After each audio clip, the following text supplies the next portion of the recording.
just finished another week at the Cubicle Zoo and have made my commute home.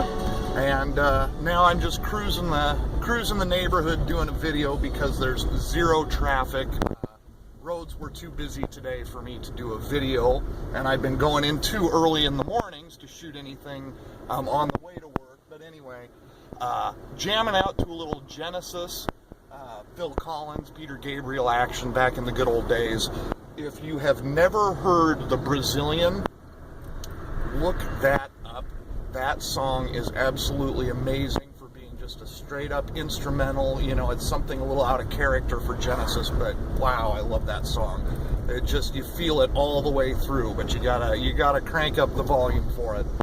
Anyway, just wanted to tell a little social media story today for all of the young puppies out there that may be embarking on their careers, new or old. About 7-8 years ago, when I was working for the local newspaper, we had a young lady who was in her very early 20s, and she got called into her boss's office, and it was for underperformance and for making mistakes. We knew it, she probably knew it, but she wasn't going to admit that anyway. But she got called in, and she got chewed out pretty good, from what I understand, and she left his office crying. And she's not the first one to have left the boss's office crying either.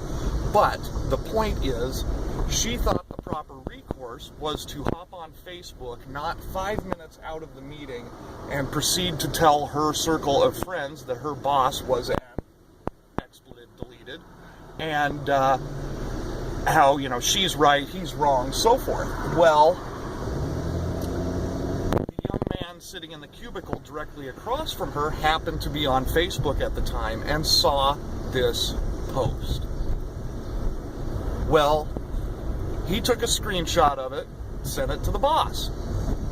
5 minutes later, this young lady, still crying mind you, now had a box full of her things and was being escorted out the door by security. So the moral of the story? Well, pick one. Pick 10. One, stay off social media at work. That's just a good idea, generally speaking.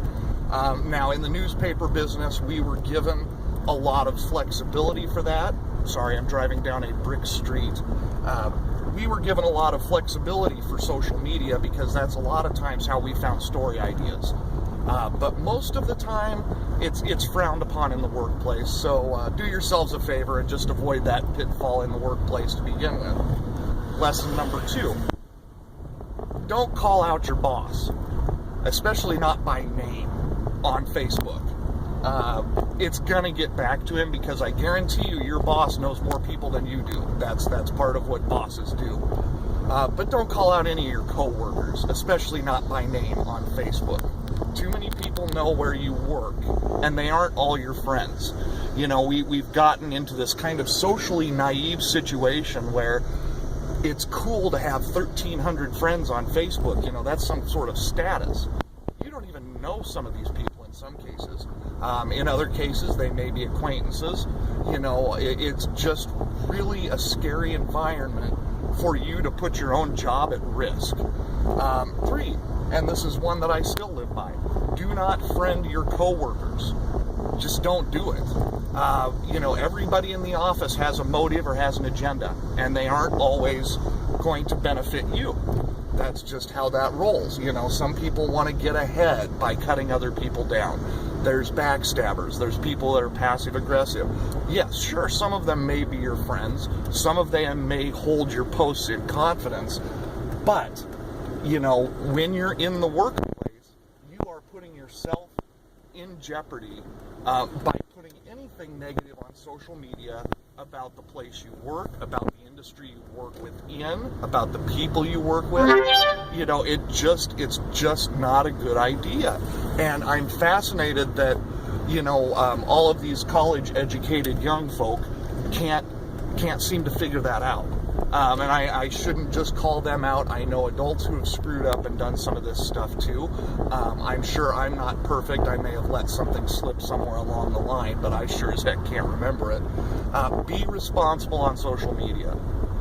like I say, first of all, just don't be on there at work. Don't post when you're mad. Don't friend your coworkers if you can avoid it. You know, there may be situations where it's just not a good idea to not friend them. But then also realize what you're setting yourself up for if you don't act responsibly.